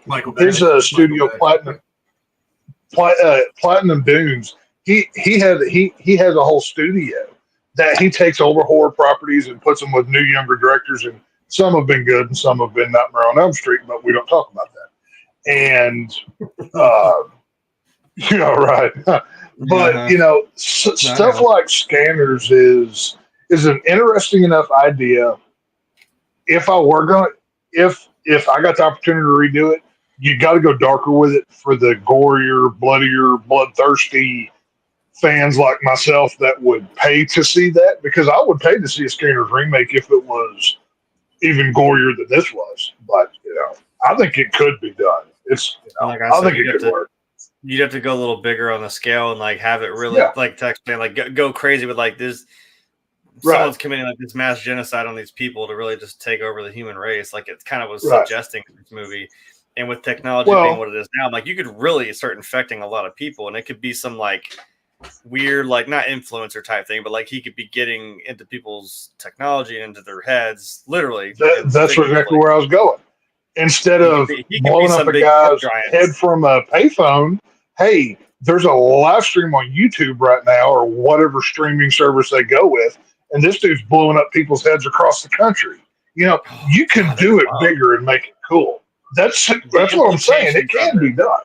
The implications of what this movie is set up, you could really go wild with this. Yeah, that's what I'm saying. It could work. Yeah. I don't know. I feel like it probably wouldn't. I wouldn't want them to, though. There's not a big enough draw for this property for anybody to be like, oh my God, we need to get a Scanners in production right now. Look, okay, first off, the one that Darren Lynn Bousman was involved in, part of the problem was that was going to go through the Weinstein Company, and they've had obvious problems. Yeah. And Dimension Films, David Goyer was assigned to script the film. Maybe it was planned for release in October of 2008. That never happened. In an interview with Bousman, he recalled. I know it was right. Bousman said in 2013 he recalled that he would not make the film without Cronenberg's approval, which is not granted. I don't think that would have mattered. I don't think this film was ever going to get made anyway. They've also tried to make some television series out of it. Let's see. Dimension in 2011 was going to try to make one. Media Res and Braun Studios in 2017 when LeBron first got his production stuff going. That never happened. HBO and Media Res Studios with Wayward Films was trying to get one going in 2022. That never happened. I think part of the reason why none of these things came to fruition was that nobody wants to watch it. Because when you go to these guys and say, hey, I've got this idea for a Scanners TV show, they're going to do some poll testing. They're going to ask some people in the industry, out of the industry. And if they see that there's no buzz for it, they're going to be like, why am I going to spend even $1 on a show that I'm already finding out nobody's going to watch? So I just think there's no draw to the property anymore. I think it could work. Like I said, I like the idea that Jeremy and I were kind of, going back and forth on. I'm not saying like they the were good premise. ideas. I'm not saying at all that you guys had a bad idea. I don't know. You guys have a fantastic idea that to me sounds wonderful, and I would watch 28 episodes a year, but I would be one of 3 people watching this TV show. And I'll say this.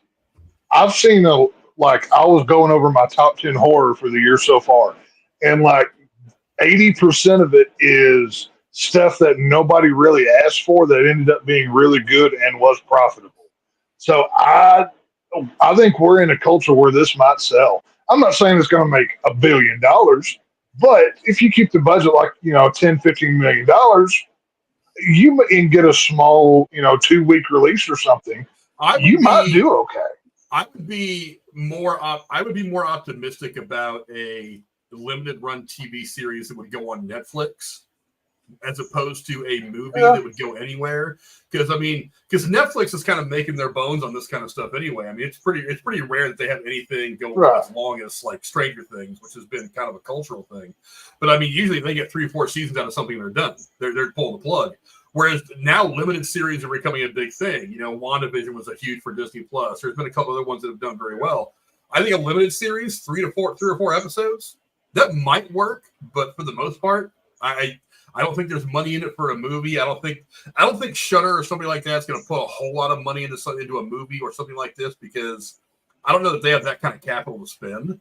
I mean, they're doing well for themselves financially, but Shudder is owned by AMC. They've got all the money they need. They're good to go. I don't know. AMC's not doing all that great. Remember, they had some stuff going. They were in bankruptcy trouble through the pandemic, having to close the theaters. So it's not AMC TV. But Shudder just actually no, I take that back. Don't go with Shudder. Go the Terrifier route. Bloody Disgusting.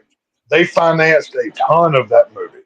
If anybody could finance it and float the bill, Bloody Disgusting would be the people. I mean, they did Stream that just came out in theaters. They've done all the since Terrifier 2 forward, they've done Bloody Disgusting and IFC, Independent Film Channel. They produce a lot of films as well, along with Bloody Disgusting and Shudder and Screenbox and all these other people. I could see it happening. I'm not saying it will or it's going to make a $1 kajillion, but I mean, if we got the Beverly Hills Cop 4, why can't we get a remake of Scanners? I mean, just saying. So why not? Beverly Hills Cop 4 had brand recognition and it had a big name star in Eddie Murphy. Yeah. Scanners has no, I get it, but I'm just saying it could be cool. It could be cool. Not to mention, there were people that had for a long time now had been wanting some kind of a sequel to Beverly Hills Cop 4. So much so that they thought about going the TV show route and shot the pilot.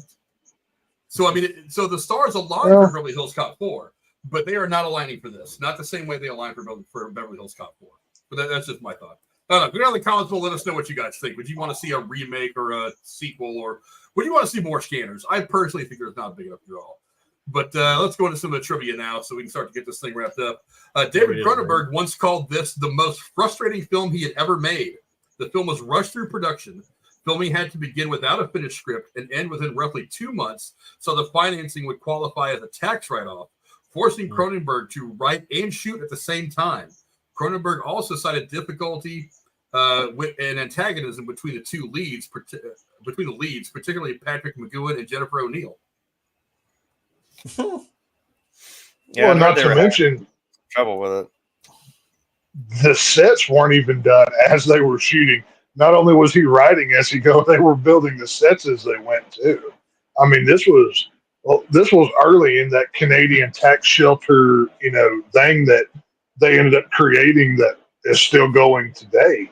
But it was a financial mess. Which just really shows the brilliance of Cronenberg that produced this. So Even with all its flaws, it's still So awesome. he still had his idea, like he knew what he wanted to try and do, but Yeah. he was kind of doing it on the fly, like by the seat of his pants. And I'm like, that's still impressive. The Fly. That you, I like what you did. well, all right, okay. You got a deep cut on me. That was good. I didn't even catch that. So This definitely could have been a very different movie. In a very early treatment from 1976 entitled Telepathy 2000, this would actually have taken place in the future, beginning with the protagonist, who was named Harley Quinn of all things, telepathically, we'll say, accosting a woman in a subway, and was set as a spy movie. In this version, a company called Syntodyne Amalgamate was breeding evil scanners to take over the world, and the U.S. government was employing good scanners to stop them. Interesting. Okay.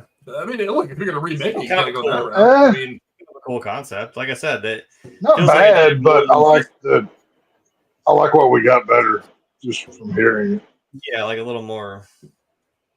I don't know. I do kind of like the plot that we ended up getting a little bit better. I think it fits. I think it fits a little bit better for what these characters are, with their abilities and kind of the time. Yeah, that's just me though. But see, Stephen Lack, who plays Cameron Vale, left acting and became a prolific and successful painter. Well, Texas probably like good. Artist, not career choice. So he was so boring as an actor, he decided to go watch the paint dry. That's a good choice for it. He shot that scene with the guy who's the sculptor. He's like, yeah, you know what? I'm gonna go do that. Like, you know what? You're right. Art's keeping me sane. My art's keeping him sane. So some happy fucker show up with the same shotgun on your property. It's like, God damn it. Damn it, I gotta go home and change guns. We got the same one. Do the girl thing. We can't wear the same shirt. One of us has to change, guys. One of us has to change. Yeah. The guy equivalent is, you got the same handgun as me. Damn it, Jerry, we planned this out. You were supposed to bring the Glock, whatever. All right. Damn it. Okay. Anyway, let's see. As Tex alluded to earlier, Michael Ironside was actually only supposed to be a bit part in one or two scenes and was paid a total of $5,300 Canadian for his role in the movie. Wow. Jesus. Which I'm pretty sure that'll get you like half a Subway sandwich these days in Canada. But even in 1981, yeah. I don't know, man. That's damn. I mean, look, it worked out for Michael Ironside. I mean, he's one of the great actors of the 80s and 90s. Let's be honest. But it worked out for him. Look, Michael Ironside's still kicking. He's like 112 years old, but he's still kicking. He's still acting. Yeah. I mean, if there's a remake or sequel or whatever the hell they would make, would you want to see Michael Ironside show up in it at some point? I mean, I kind of feel you have to. There's an argument to be made both ways, but like the geek in me would want to like at least see him on there. Not in like he's sitting in the coffee shop having a coffee while scanners are going at it in the background. Nothing like that. I want to see him play a legitimate role. Maybe he can play like this role. He can play the role of Dr. Ruth, which I think is cool. It's unfortunate naming in this movie, calling him Dr. Ruth, but I mean, but that could be kind of cool. But let's see. This is perhaps the first time in a film where a telepathic ability results in the psychic's nose beginning to bleed. So Stranger Things was a ripoff. That's just what you're telling me. I was saying that too. I was like, this is in. I'm like, this is Stranger Things. This is some 11 type shit. Now, right here. Like, did we see him eat any Eggos at any point in this film? Can we remember back? Because how far did Stranger Things go here? But, I mean, could have asked them like, "Hey, what'd you have for breakfast?" Trying to think. See, in Carrie, when Carrie does her telekinesis, does she bleed from the nose? I don't remember. I don't think so. I don't think she did any.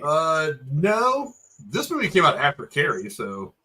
Yeah, no, I don't. Right, well, that's what I'm saying. I'm trying to think if I'm trying to think if this is where it started or one of the other telekinesis movies did it first. This kind of gives it like a visual, like, oh shit, it's happening to you, not just you convulsing and Well, you Like know, Oh, we can talk about some of these other movies real quick because I have another piece of trivia I found kind of interesting. This movie can be considered part of the late 70s and early 80s cycle of movies that dealt with telekinesis and psychokinesis. These pictures included, among others, Carrie from 1976, The Fury 1978, which I believe was another Cronenberg movie, The Sender from 82, Firestarter from 84, great movie, Scanners, this movie, Medusa Touch from 78, The Medusa Touch from 78, Ruby from 77, Jennifer from 1978, Patrick from 78, The Dead Zone from 83, as well as parodies like Zat from 1982, which is a funny movie, and Modern Problems from 1981.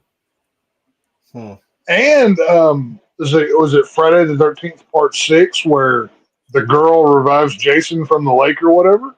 Or what? Let's see, which Friday was it? That wasn't Part 6. That was it was one of the later ones. It was the one where she goes to Camp Crystal Lake to revive her father, but she accidentally breaks the chain that Jason had around his neck from going to Manhattan. I can't remember which Jason. Oh, I can't remember.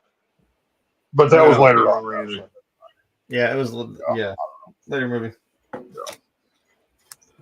Let's see. David Cronenberg actually moved the head explosion from the beginning of the movie for late film goers.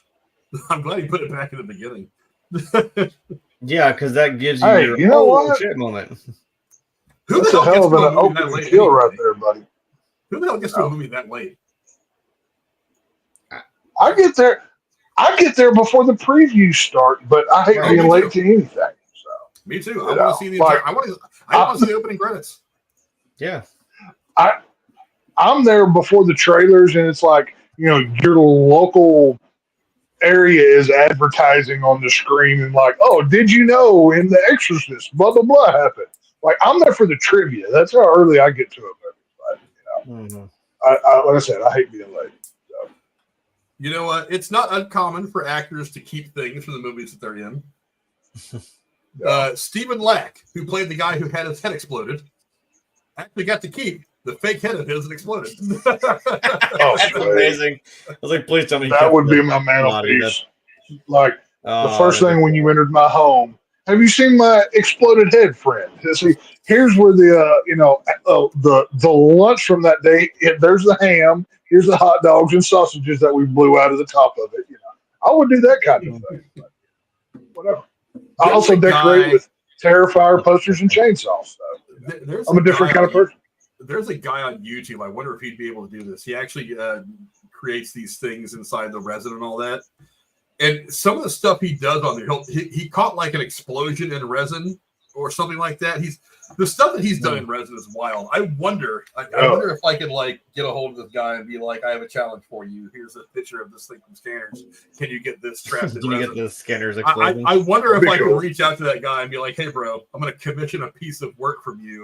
Here's the picture of the thing from Scanners. Can you put this in resin? And I just have like this 360-degree thing in resin of this guy's head exploding. Maybe I can even get him to put like a small shotgun barrel. They put a shotgun barrel. I bet he's already been asked 100 times for that same exact thing from other people. Oh, yeah. I'd be willing to bet. And the fact that he hasn't done it yet, it's got me very disappointed. I'm gonna have to reach out to this guy and be like, "Hey, bro, come on, let's collab here. One YouTuber to another. No balls. Let's make no balls if you don't do it. Come on, no balls. Bully him into it. Yeah, that's all the trivia I got for you folks today. Since they kind of went over half the shit over the course of the review that I would have pulled out anyway. See, this is the hard part about this time of year. It's like I try to find some interesting trivia about the horror stuff, and these guys are always like, "Pow, pow, pow, pow! Here's all the shit for you don't get to it." I'm like, God damn it! So I got to get like 300 pieces of trivia just to get 10 usable ones that they don't ruin during the course of the show. But that's what I get for having knowledgeable people like this. Just don't talk about gory Rob Zombie, Evil Dead, Saw, and you won't get me. Just don't talk about Texas Chainsaw. Like, just don't talk about all of the cool, bloody, nasty stuff, and I won't know. Like, talk about Jurassic Park, I won't know dick all about anything. So you're safe there. So you're fine. That's a good place to start wrapping things up, though. Let me get you guys' final thoughts on Scanners from 1981. I'll start with you, Tex. Overall, a good movie. Amazing practical effects. Love the score. Love the soundtrack. Just that 80s vibe. Once again, we talk about it so many times on here. you may have never seen this movie, but you've seen the best parts of it. And if you haven't seen it, it's on Max right now. Go watch it. Maybe not the sequels, but one probably good. So go check it out. Jeremy, how about you? Give me your final thoughts on Scanners. It's a pretty cool movie and a pretty cool concept, and it does have some twists and turns. Later on, it just kind of deepens the well of what this movie is. And it, like we were just saying, like it does have some potential and some pretty wild implications, but just even watching it for what it is, man, it's not only for the really cool special effects that they're practically done, but just this weird, just cerebral, just visceral kind of like it's kind of mind-blowing movie. And I'm going to say it one more time, but it's pretty cool. It's worth seeing. It's one of those, early 80s movies that like we're talking about. It is in that weird kind of era of like, hey, we're gonna do a bunch of just mind games and stuff. I'm like, this one definitely fits that bill, and it's a interesting ride to go on. Trust me. And it's on HBO Max, I think. So go check that out. Right. Again, one of the classic weird artistic films of a really weird era of filmmaking, the late 70s and early 80s. I mean, Cronenberg's an auteur, obviously. There's a certain artistic quality to everything he does that is uniquely his own. But again, it's one of those topics that is so unknown. There's no way to quantify what it is. So you can make it as good or as bad or as crazy or as kooky as you want to make it to fit the story. And telekinesis. I mean, because it doesn't actually exist that we know of anyway, you can kind of mold it to whatever kind of story you want. He molded it into a very interesting story about deep government, which was, obviously something that's always been on people's minds, government, whatever, corporate, malfeasance has always been around. An amalgamation of all these things makes for a pretty interesting movie. Again, the middle of the movie does drag a bit. It's not quite as adventureful as I had remembered it being, but I mean, we get off to a great start with that exploding head scene and the final scene of the movie. The whole the psych off, the scan off between these two characters is fantastic. Mm-hmm. Again, it gave us this shot, which is Nightmare Fuel, and I absolutely love. And then, of course, the movie ultimately gave us this shot, which is one of the iconic shots in all the films. But it's an interesting film. It's a time capsule film. It's one of those where it's like, is it one of the top 100 movies ever made? Not really, but I mean, it is. It's like going and watching old news footage. It's like you get to see how things were done back then, and it helps gives you a perspective on the movies that we get to watch now. So in that vein, it's an entertaining movie overall, but in that vein, it's also almost kind of like a time machine. It's like going back in time. It is really odd to watch, but I mean, it's a great movie. It's a classic. I mean, it gave us great images like that one on the screen right now. I mean, that poster alone is pretty dope. Jerry brought it up earlier. That poster alone is one of the best posters ever. It's fantastic. Oh yeah. Yeah, it's fantastic. But yeah, definitely go check it out. It is on HBO Max. If you have a subscription to that, you'll be able to go see it on there. It's a fun movie. And again, Michael Ironside is just kind of a beast anyway. He's got a screen presence that not too many people have. I mean, look, that guy's that's an intimidating look. Even when he's smiling, he's kind of intimidating, because I've seen some interviews with him where he's talking about his career and stuff like that. A very affable guy, very nice, but he does still have this presence on him. Like, don't rub me the wrong way, or I'm going to come across the table and I'm going to blow your head up like I did that guy in the beginning of the movie. But blow my head up. Yeah, go check it out. Go check it out on HBO Max. Let us know what you guys think of it in the comments below if you're watching this after the fact. We appreciate it. Also, don't forget to do all the YouTube stuff, like, subscribe. YouTube apparently shadow banned us or did something to slow our immense growth that we were experiencing for a couple of months over the summer. I mean, Casey, Jesus Christ, even now caught up to us. What is this blasphemy that now Casey's ahead of us? I don't know.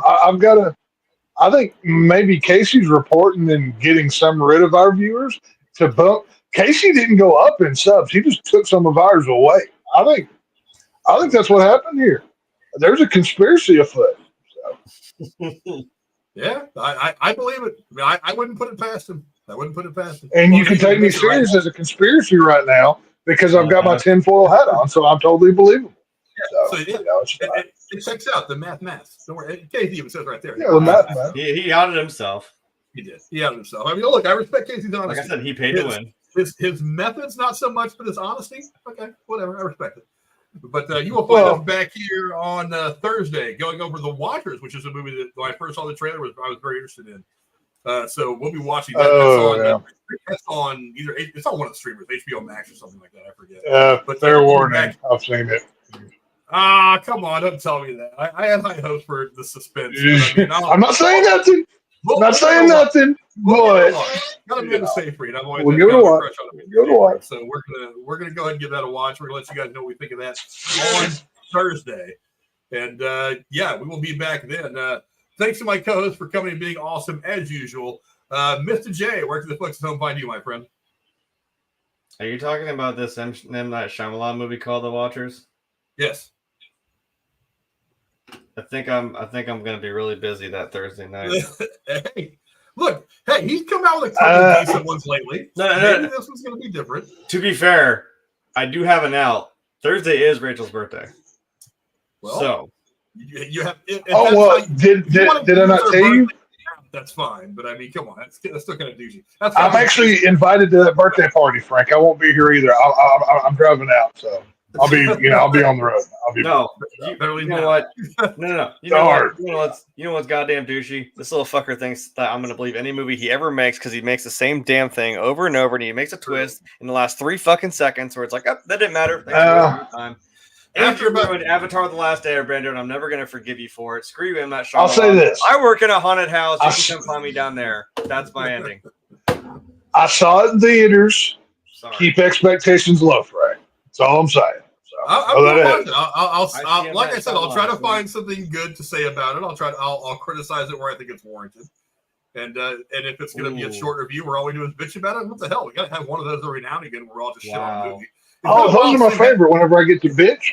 It's been a while since we've 46%. Yeah, but this is already across the board not good. What is Rotten Tomatoes? No, but it's not even. It's everybody saying it's bad. Now the audience score that concerns me. The critic score. That's what I mean. That's what I mean. If it's also audience score, that's what scares me.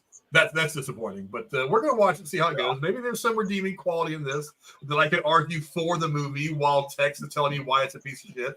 Those are good conversations for us to have back and forth. I love those. But it has been a while since we reviewed a movie that we've all universally shit on. So if it's time for one of those, then what the hell? I mean, I love when Frank and I disagree and we argue on a stream. That's some of my favorite podcasts. Married couple. It's we'll get our growth it's back. So much fun.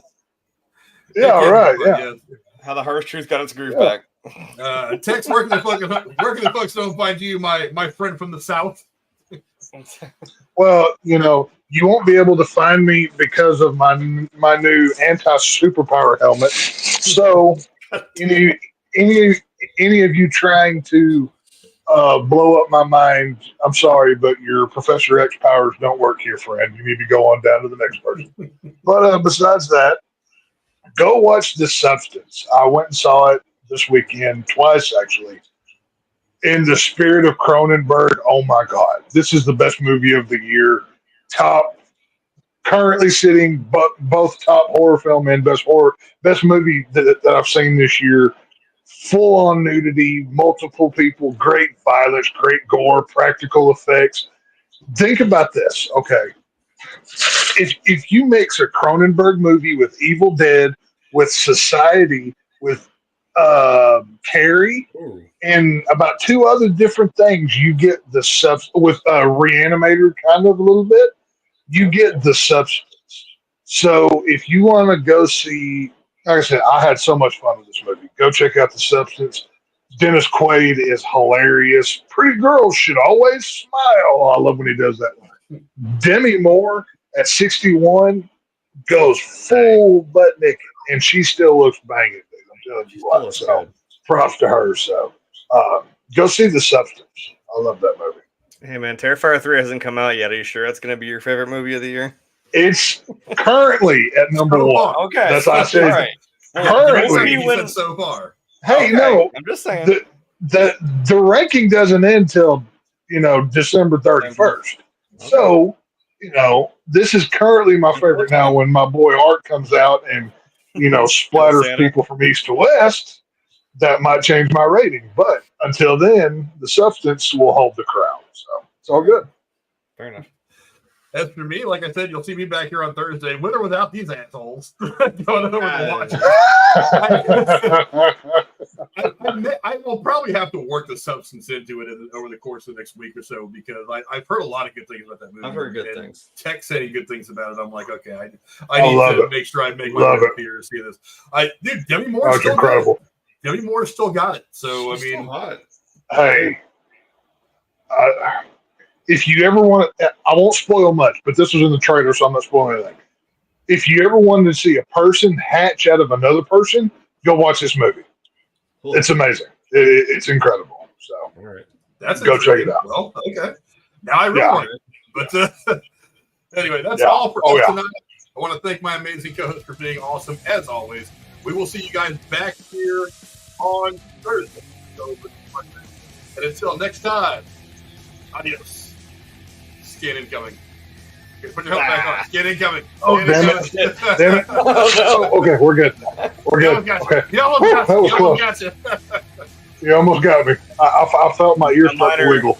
I knew trouble was coming. I was close. I'm going to start wearing this Magneto hat everywhere I go. I might look a little funny, though. So, it's a good thing I'm not single anymore. So, and I swear to God, this is the same basic plot of The Boys. This is how The Boys get suits. Somebody gave pregnant. It's a little bit of Halloween 3 as well with the whole, Halloween 3 had the